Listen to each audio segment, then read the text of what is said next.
Is a quarterback change coming for the New York Giants? We're going to discuss it coming up next on the Locked On Giants podcast.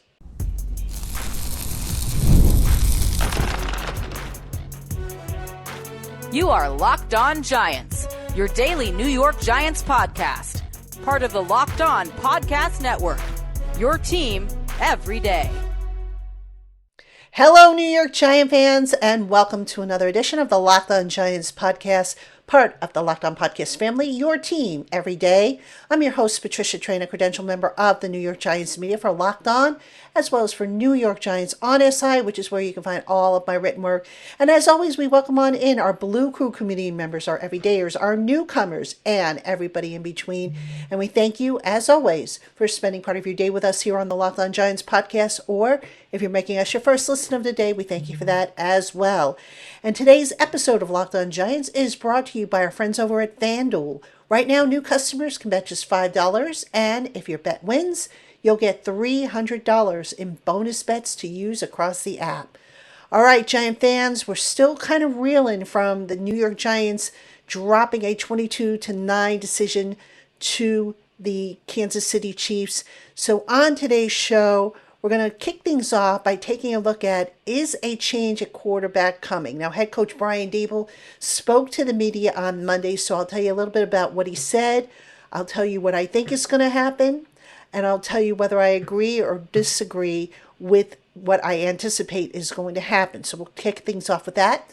Then in segment 2, never let it be said I don't listen to you guys or take your suggestions, because I actually had a really good suggestion from a listener who wanted to know about the Giants' use of the tight end in the red zone. So I went to True Media, dug up some stats and some facts, and I'm going to lay that out for you because it was a very good question, I thought, given the Giants' red zone issues.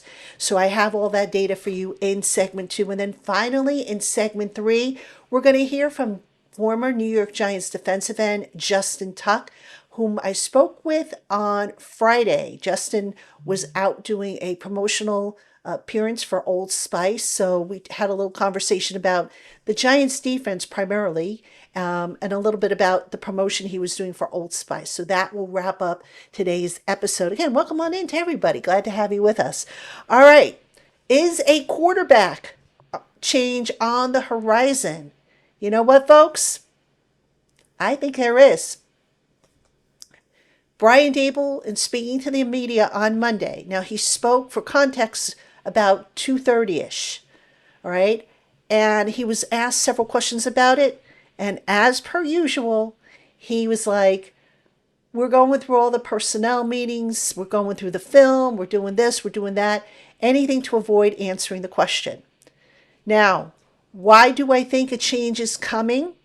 Because after the week 1 game against the Commanders, in which the quarterback play also didn't look so great, Daboll was asked, probably I think earlier in the day, if I remember correctly, when that presser was held, he was asked the day after, who's going to be your quarterback for week 2? And he announced straight up it was going to be Wilson. The fact that he did not make that clear says to me that there's a change brewing, that maybe he wants to talk it over with Wilson, give him the courtesy of, hey, this is what we're going to do. And they're going to make the switch. I am 99.9% sure they are going to make the switch. Now, here's the other reason why I think they're going to make the switch. The Giants start their game planning on Monday night. So unlike what Daboll said about how we're going to evaluate and we're going to go through everything, etc., they don't have a whole lot of time to do that. Plus, it would behoove Daboll not to put that out there on a Monday to say, yes, we're going to make a switch. We're going to go to Jackson Dart, who I believe is going to be the guy they go with. All right? Because why give the Chargers, who, by the way, are 3 hours behind the Giants, why give them an opportunity to incorporate that into their game plan? Let the Chargers plan for both Wilson and for Dart, and maybe even for Winston, because Daboll didn't close the door on Winston either. But I do believe Winston is probably not going to be in the mix here. So, yes, I do think a change at quarterback is coming. Do I think it makes sense? Look, this is Daboll's silver bullet, if you will. All right. All else has kind of failed him. He's not proving to be the offensive guru that everybody thought he was when he was hired. So this is pretty much it. This is a gotta save my butt type of move for Daboll, right? He's got to save his job because look, if the Giants season continues to spiral out of control, there will be changes made by ownership. Whether they're made in season, which I don't think they would do it in season unless things were really, really bad in the locker room, or if he does it, if ownership does it after the season, a change will be coming if the Giants can't get back on track. Now, 0-3 might seem like a huge hole to have to climb out of, and it is, especially since 2 of those losses are against division opponents. But this is going to be Daboll's opportunity to salvage what is left of a dwindling career. Will it work? Well, that all depends. Now, here's what was interesting. Daboll was asked if Jackson Dart is ready, or how do you know he's ready? And Daboll's response was, well, we put him out there for a few plays. We wouldn't put anybody out there that we didn't have confidence in. Here's why that answer kind of sort of doesn't make sense. Jackson Dart has gotten a select number of plays for each week's game, not the full Monty, all right? So not to take anything away from the kid and what he has done, but of course he's going to, prove that he can handle a few plays. How is he going to handle a full game, though, if he is called upon? That is the question that they need to resolve, that they need to answer.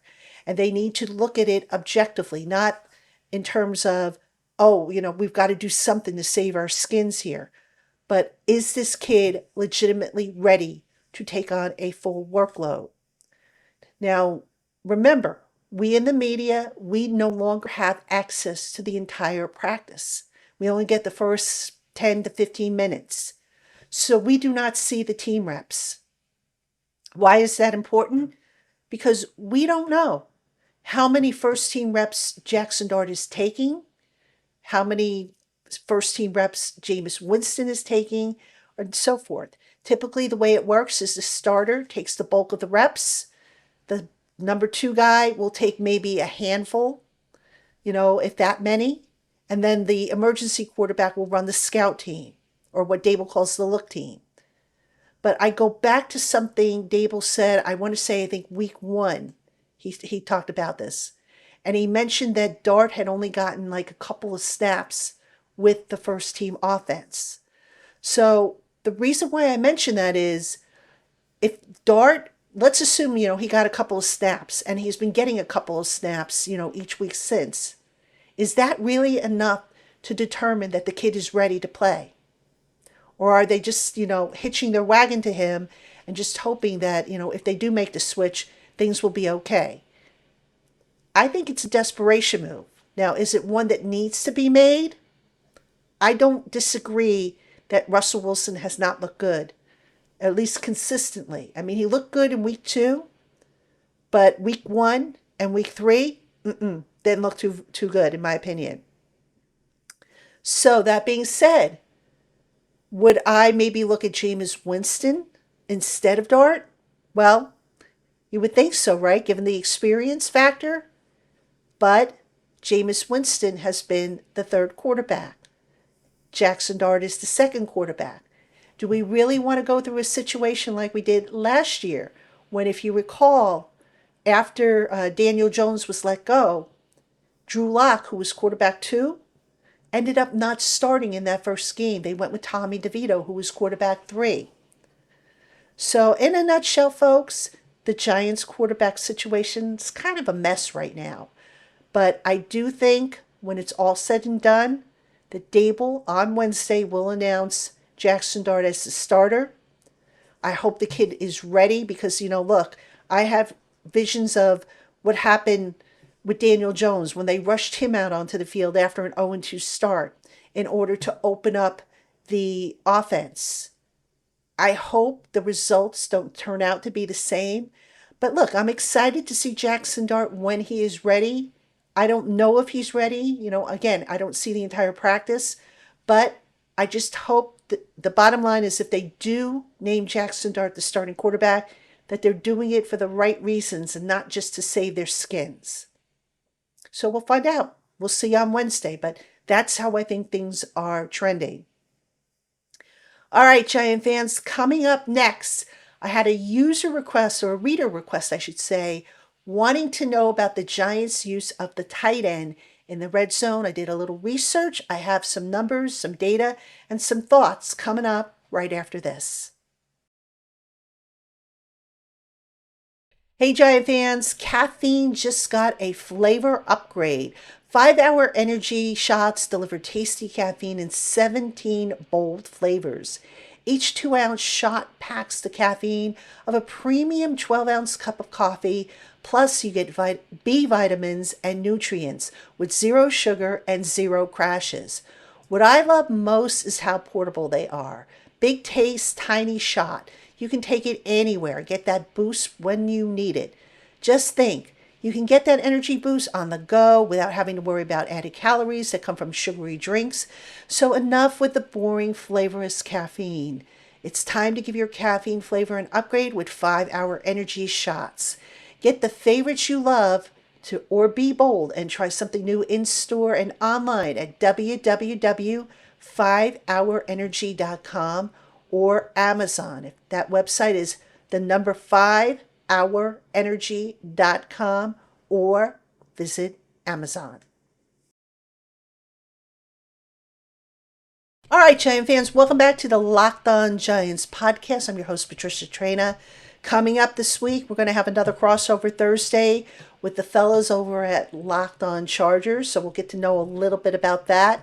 And of course, if the Giants do make a quarterback switch, we'll have a reaction segment on that as well. But I think I pretty much summarized what I think is going to happen and why I think it should and shouldn't happen. So hopefully we'll see how it works out. I mean, look, let's keep an open mind, right? It can't be any worse.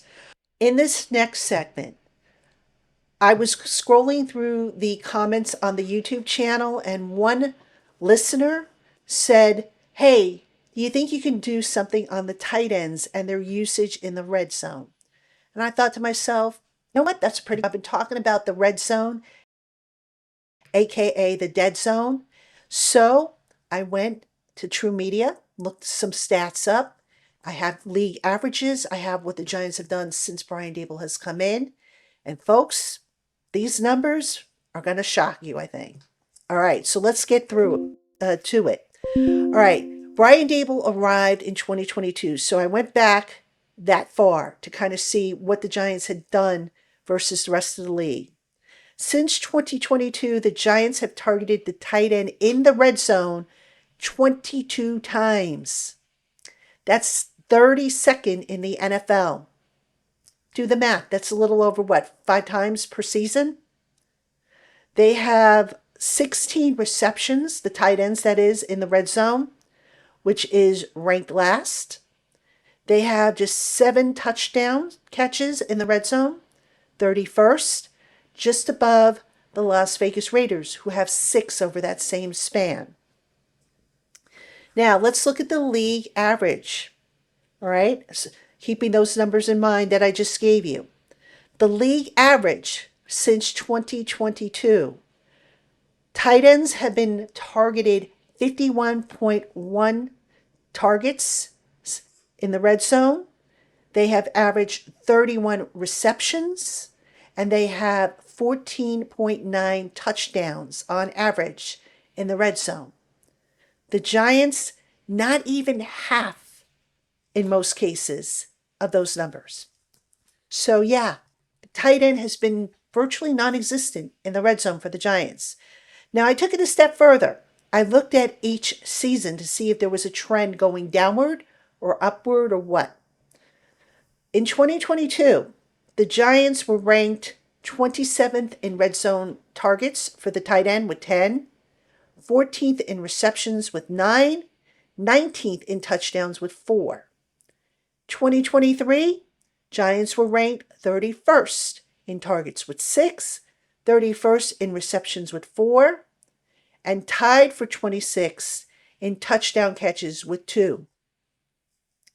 2024, the Giants were ranked 32nd in targets with 2, 32nd in receptions with 1, and tied for 29th with 1 touchdown catch.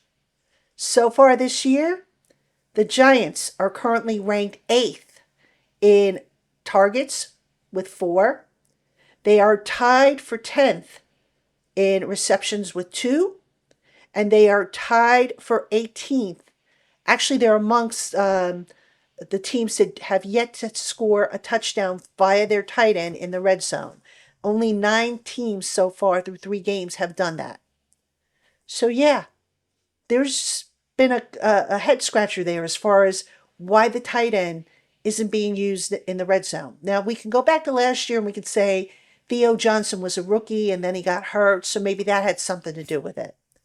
All right, that could, but you know what? The year before, they had Darren Waller. You remember they traded for Darren Waller. He got hurt as well, and he wasn't quite what they were looking for. In 2022, that would have been the first year of Daniel Bellinger. So they actually did, they weren't too bad that year. 27th in targets, 14th in receptions, 19th in touchdowns. So for some reason, and again, nobody seems to know the answer, the Giants moved away from Daniel Bellinger, and they haven't quite had the success with the tight end, particularly down in the red zone. Big head scratcher, in my opinion. So that's pretty much the data. Surprising? Well, you could say, Malik Neighbors has come on board, the last 2 seasons, so they want to get the ball to him. They want to get the ball to Wan'Dale Robinson. They want to get the ball to Darius Slayton, whoever they want to, run the ball in, whatever you want to say. But there's no doubt about it. The Giants have had somewhat of an allergy when it has come to getting the ball in the red zone to the tight ends. And I just think they're selling themselves short there because they've got big bodies down there who can win some of these matchups, especially, as I have talked about often, down by the red zone, there's less ground for a defense to have to cover. So why would you not want to put bigger bodies against the smaller defensive backs, maybe some of these smaller linebackers? Why wouldn't you want to take advantage of that? I just don't understand it, but that's what the numbers say. That's what the coaches have done. That's why the Giants have struggled in part. That's not the only reason, but that's a contributing reason in my opinion. So will that change? Well, we can always revisit the question again at the end of the year. If you guys are curious about it and you want to see how they did at the end of this season, I'll be happy to go back and look that up for you. But certainly, a very valid point raised by the listener whose name, I apologize, I don't have it in front of me, but I did, trust me, you know who you are. You can weigh in on the comments on YouTube, and we'll give you credit for that. But yeah, Giants got to do a better job in the red zone, not just with getting the ball to the tight end, but just getting the ball, period, and advancing it forward, because just not a good scenario for the Giants. So anyway, before I go to the next break, if you have a specific statistical question you want to ask that you want to see featured on the show, you can drop it in the comments on the YouTube channel, or if you're listening on our audio channels, just send over an email to me. And if I can incorporate it, I absolutely will, because I do this for you guys. And I appreciate you guys. All right, coming up next, Giant fans, we're going to hear from Giants defensive end, or retired Giants defensive end, Justin Tuck. So don't go anywhere. We'll have that for you right after this.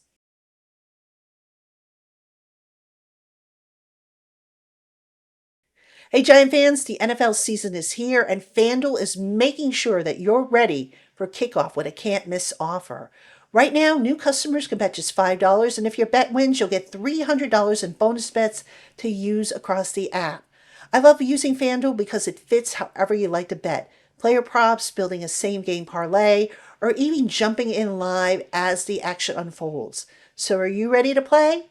Download the FanDuel app right now by visiting FanDuel.com to get started. That's FanDuel.com to place your first $5 bet. All right, Giant fans, welcome back to Locked On Giants. I'm your host, Patricia Traina. Now, in this segment, we're going to hear from retired Giants defensive end Justin Tuck. He was in Union City, New Jersey last Friday doing a promotion with some high school students on behalf of Old Spice. So, the interview that you're about to hear, I wasn't able to get a video interview, but Justin did spend about 10 minutes or so speaking to me by phone. So I apologize, I don't have a video for you, but I do have the audio and some interesting stuff. We focused on the defense, particularly the run defense and what Justin has kind of observed and whatnot. Hey, Patricia, how are you? Hey, Justin, how you doing? Doing well. Doing well. Appreciate you doing this for me. No, anytime. All right, so Justin, before we get to Old Spice, I would like to ask you a few questions about the Giants defense, if I could. Sure. I know you keep up with the team, and a big issue with the Giants defense in particular the last few years has been the run defense. When you look at it, what's been missing from that unit? I think when you look at our run defense, I just feel like we haven't did a really good job of putting ourselves in situations that gives us the opportunity to dial up, whether that be blitzes or, packages. Because, typically in the long run, we've been behind in games. So I just feel like, you got a guy like Dexter who's going to take so much attention on the offensive line. I would like to see maybe a Kirike, our linebackers filling gaps faster and so on and so forth. But I don't know. I haven't had the opportunity to look at it from a scheme perspective or a talent perspective. I definitely think that the talent on that defense should be performing better in the run game. I worry if the scheme players in the right situations, given the fact that, I think offenses have done a really good job of keeping us off balance. The Giants changed defensive coordinators after 2023. It was an abrupt change, and typically coordinators will, draft guys that, or select guys to fit their system. And I'm just wondering, how much of that, or how much can you say that maybe the Giants don't have the players that they need for their system? Yeah, listen, I can't really speak to that, Patricia, and I think a lot of that comes from the fact that I don't necessarily know their schemes.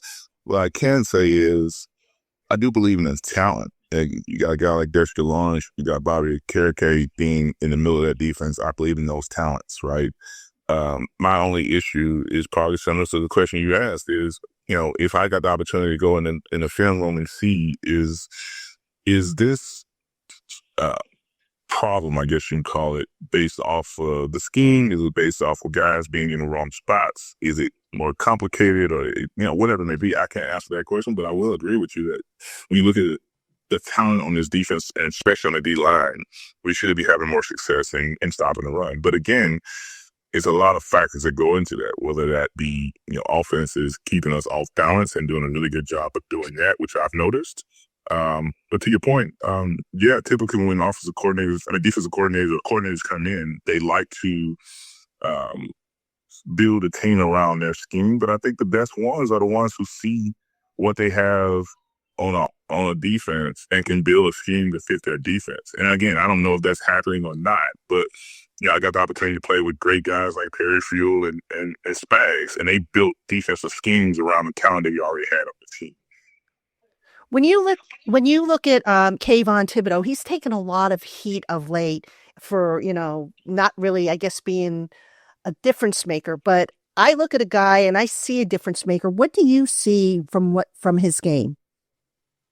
Listen, a lot of times I think people get so enamored with stats, right? How many sacks does he have? But I agree with you. I see a guy who is being disruptive. He's in the backfield. He might not necessarily be getting the sacks, but I see him rushing, making quarterbacks speed up their processes and so on and so forth.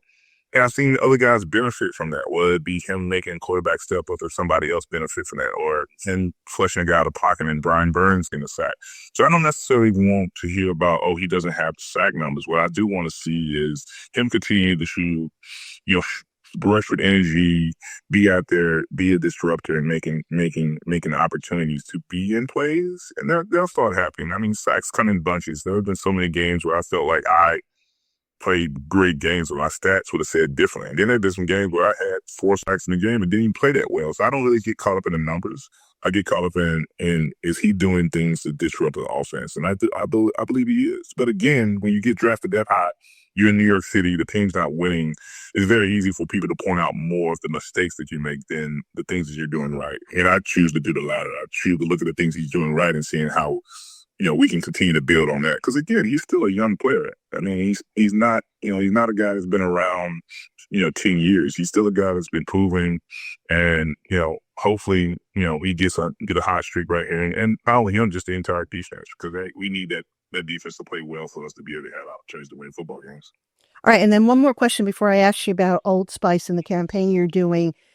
You look at Abdul Carter, who's another, top 3 draft pick. This kid can do so much, but are they, is there a danger of asking somebody as a rookie of doing too much, and can that hurt his development, or do you think it could help his development? Listen, I think if he has the capacity to be able to take on multiple things, then I go for it, because he's such a talented player. And it's hard to say, hey, we're going to just leave you in one spot, or hey, we're just going to, isolate you to do this. So I've always been in favor of, if they feel as though he can pick up multiple schemes and they can put him in different positions because of how athletic he is, that's only going to make that defense and him more valuable. So, but again, I don't know if he is having trouble, because like the last thing you want is him thinking too much where it slows him down. So I can't answer the question on how he's adjusting to the mental load of it. But again, I'm always the guy that likes to look at things from the positive of, he has a lot of time. He's going to be around for a long time. So hopefully he continues to grow and continues to be able to do the things that he's doing to disrupt, a lot of the offensive stuff that we've seen. All right. Now, Justin, let's talk about Old Spice. So as a former NFL captain, you obviously have had to lead the team through dips in confidence, if you will. So drawing on those experiences, and I'm thinking of 2011 when everything was kind of, there was some concern. I mean, I'm sure there were some good lessons that you picked up out of there. What are some of those lessons that you feel you can share with the youth that you're meeting with today? Yeah, I think the thing that I will tell these guys is it's all about confidence, and you build confidence through routine, right? I think when I think about, the things that allowed us to kind of right the ship in 2011 and other years, is the fact that we knew we were doing the right things in and out of that locker room, on and off that field. And when I think about, the messages that I'll give as far as how it relates to Old Spice, is like, also sharing my concept was tied on, how I felt, how I smelled, how my hygiene was. And Old Spice, obviously being a partner in the NFL, has done that right. So I think with that NFL collection, you want to smell good, right? And I think for me, that is the similarities of the success I had in the football field came from having a phenomenal routine. And now being a businessman, a lot of the successes I'm having too is still the same, still about routine. And these players, I was joking with them earlier about, if you look good, you play good. Well, part of the looking good is smelling good. And Old Spice obviously has the collection for that. All right. Justin, thank you so much for your time. I appreciate it, and I hope to see you soon. All right, Giant fans, that's going to do it for this edition of the Locked On Giants podcast. I hope you enjoyed that interview, by the way, with Justin Tuck. Before we say goodbye, I want to thank you, as always, for spending part of your day with us here on the Locked On Giants podcast. And if you made us your first listener of the day, we appreciate that as well. For your next listen, check out the Locked On NFL podcast.